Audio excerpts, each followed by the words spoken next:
those more worse off than you. Lend a hand, make someone smile. Take your time and give to charity. That's how it feels to be worthwhile.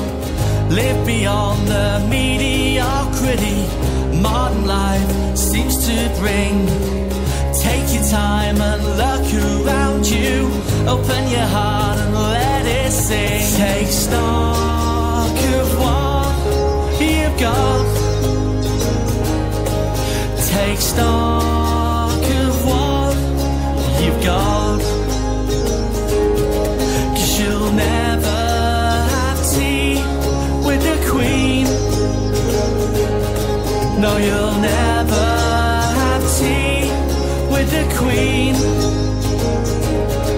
Now I know you know what I mean. 'Cause you'll never have tea with the Queen. We play the best tunes, all the right songs, right around town, round town, round town. We play the best tunes, all the right songs, right around town radio. All your classics, touching the new, unsigned original music. Add a little humour, add a little madness. Welcome to Round Town Radio.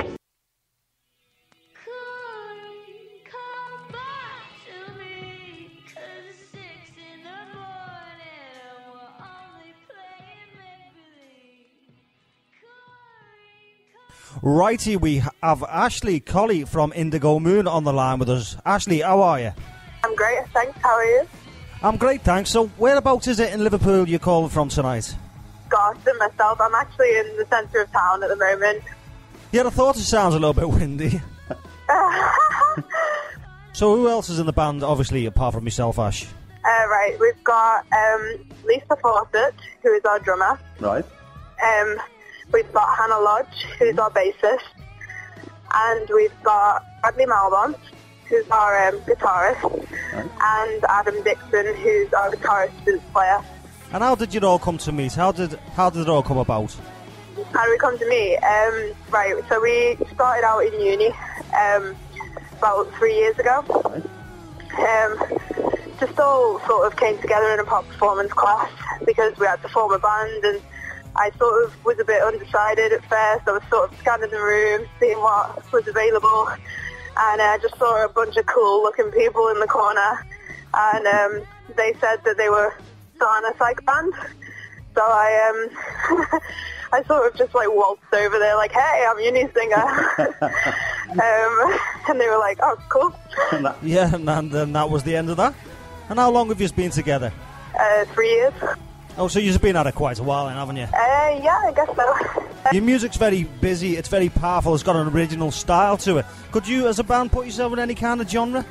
We've always sort of, like, generally said psych rock, but really, like, we have so many other influences. Like, we never really aim to write for a genre, we just write, and then we try and put a genre on top of whatever we've written afterwards. So, yeah, like...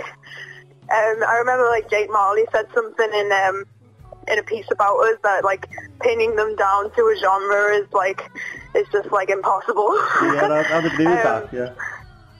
Yeah, so that was pretty cool of him to say. I mean, he's kind of right, but if anyone ever asks, I was just a bit like rock. Now, you had a very busy year last year, didn't you? You played loads of festivals, loads of gigs, headline acts. Do you plan on slowing down this year, or is it still full steam ahead for you guys? Yeah, well, our drummer and bassist have just gone to Vietnam. That's right, yeah. They don't come back till, like, mid-August.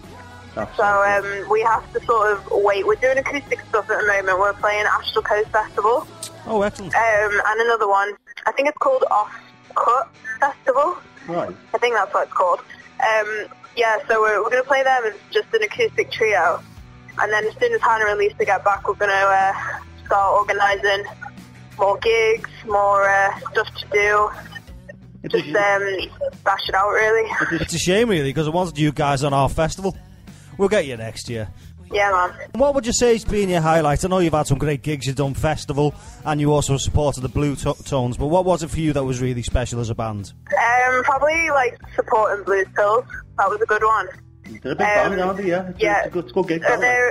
They're like, I don't know if you've heard of them, but they're like an American-Swedish psych rock band, but they're kind of very 60s with their psych. Their sound is, it's kind of like Jefferson Airplane, them sort of vibes, and we just thought we would fit that bill so much, and I'm a huge fan of that band, so for me that was a personal highlight. As a band, I would probably say playing Festival was a big one. Like, that was so much fun. Threshold was awesome. So yeah, Liverpool-based stuff is just really kicking off for us at the moment. So we're pretty happy to dive straight back into it as soon as them two get back. Well, you're playing on a lot of big stages now. I'm sure you're meeting lots of great bands along the way. So the more the ball rolls, the bigger the band gets, isn't it? Yeah. Well, the more you keep at it, I think. Now you've got a self-entitled EP out at the moment, isn't you? Where can any of our listeners go and check that out? To be honest, at the moment, we're planning our next release. We've just finished recording some new stuff with Lisa. Because obviously she's a new drummer. So she's really changed our sound quite a bit. It's a lot heavier. We've got a lot more attack, and it's good to have her now. We feel like everything's been flipped on its head, and we're ready to release the next EP, maybe October time. Oh, excellent! Not actually got a date, but the old EP, the self-titled one, can be found on SoundCloud for free. So yeah, you can get some free downloads of that. There you go. You can even get yourself a free download. Yeah, it's an oldie but a goodie for us. It's funny because a lot of people go back and check the old catalogue and figure out that it's the favourite release. And where is it you record at the moment? We always record at our friend Sam's studio. It's in Stoke-on-Trent. So we just travel down there to spend a weekend recording with him and usually bash out an EP. He's got a studio called Lower Lane. Lower Lane. So it's called Lower Lane Studios. He's a bit of a creative genius, Sam. So yeah, we're really lucky to have him as our producer guy. First EP was very well recorded. Is this the same guy working on the second EP? Yeah, he's got a lot more equipment this time. You might be able to hear on the track. Updated himself quite a bit. And what local acts are you enjoying at the minute, Ashley, around Liverpool? That's quite a tough one. I'm huge on Liverpool bands. At the moment, it's not. It's really tough. Not your favourite. It doesn't have to be your favourite. Well, I like some of the bands that we've ended up playing with. So I quite like Strange Collective. I think they're cool. Yeah, they're a good band. It's a bit of a shell. There's an artist called Eno G. Oh yeah. From Lipper. He's just graduated. Well, I think he will graduate soon. He also recorded us. His name's G1 really, but he writes awesome music and he's a great performer. Again, another creative genius. His band Halem as well. They're really cool. Halem. Yeah, I've heard of them. I really like Jalen Nagonda. Jalen Nagonda. Yeah, he is awesome. His voice is incredible. I'm a huge fan of quirky voices and just powerful voices. So yeah. Your vocal's quite different. It's quite powerful, and it sounds like you're trying out different techniques all the time and things like that. Would you say that's right? Well, yeah. I'm actually a singing teacher, so. Oh, yeah. So, there you go, then. I'm totally big on vocals. I'm a huge fan of it. I'm back in singing for my friend at the moment, just while I'm not doing anything with Indigo Moon. Yeah, I'm also really into Sam Volo. Probably should have mentioned that. He's a fantastic artist. There's a Manchester band actually called Hyena Kill, but they play Liverpool a lot. Yeah, I've heard of them, yeah. They're awesome. And what's your take on the Liverpool music scene? A lot of people say it's on its arse, a lot of people say it's thriving. What's your personal experiences of it? I think it's thriving. It's not in these months because it's summer and it's not... I find that the music scene works in terms. So whilst people are in college and in uni, I find that like from September to December is a gig season, and from January to May is a gig season. Yeah. I don't know why. I'm just like, I think that could be something to do with the fact that my social circle says that. but yeah, like we found ourselves sort of working within seasons now, like, and considering those months to be seasons. The scene itself, I would say, is thriving, and it always will. I think that there is a ridiculous amount of talent in this city, old and new, and it's worth paying attention to it, because something's going to come from it, and there's a lot of people working their asses off to make it what it is, including myself. So, I know a lot of people who are managing, producing, promoting, full-time, paid or unpaid, and, they're the ones and the musicians who are making this scene turn into an industry. Yeah, I agree, yeah. That's how I really hope it is going. I want as much respect for this city's music scene as possible. Yeah, there would seem there's a lot of people working together with each other now on the music scene. Yeah, so many collaborations, so many people to know, network with. Yeah, that's definitely going the right way. Is there any advice that you could give to any of the younger bands starting out at the moment? Network. Definitely network.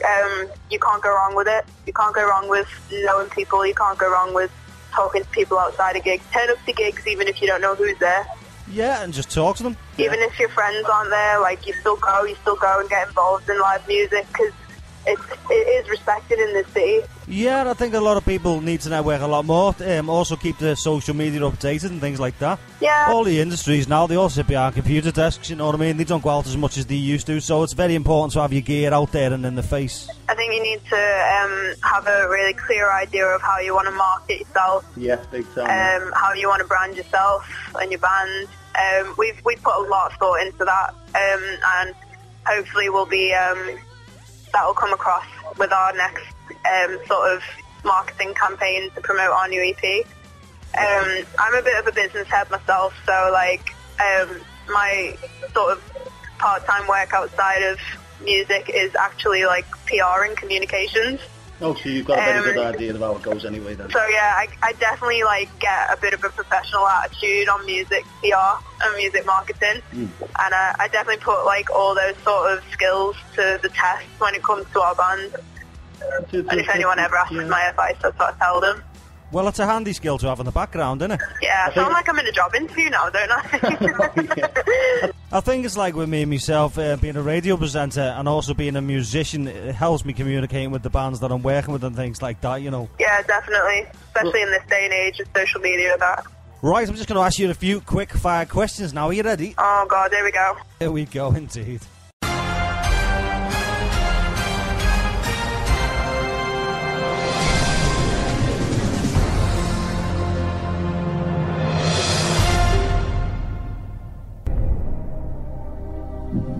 Number one, if you could sit under a table and listen to two people speaking, who would it be? Any two people speak? Yeah.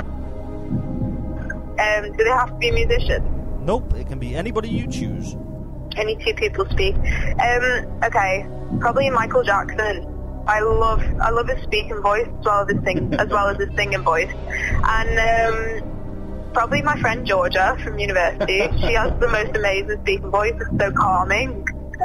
But you wouldn't know, so maybe I'll give you another answer. Jim Morrison, because there's that scene in Wayne's World 2, isn't there, where he's like, if you book them, they will come. Michael Jackson, and that's where he sat under a tree in that moment as well, so. Number two, do you ever go through periods of sleeping on the floor? I try not to sleep on the floor, to be honest. Like, I struggle sleeping anyway. I have insomnia, so so yeah, I don't sleep. If I'm on the floor, I'm usually awake. I'm normally drunk. Number three, would you class yourself as a bit of a diva? A witch? No, not a witch, a diva. I thought you said a believer, like Justin Bieber fan. A diva. Would the rest of the band class you as a diva? I don't think the band will call me a diva. I think that sometimes in rehearsal, if I kick off or like sort of get a cob on, then maybe they call me a diva, but that's not that often, or at least I hope it's not. They might say otherwise, but I don't think I am. Number 4, do you get inspiration for new songs when you're in the shower?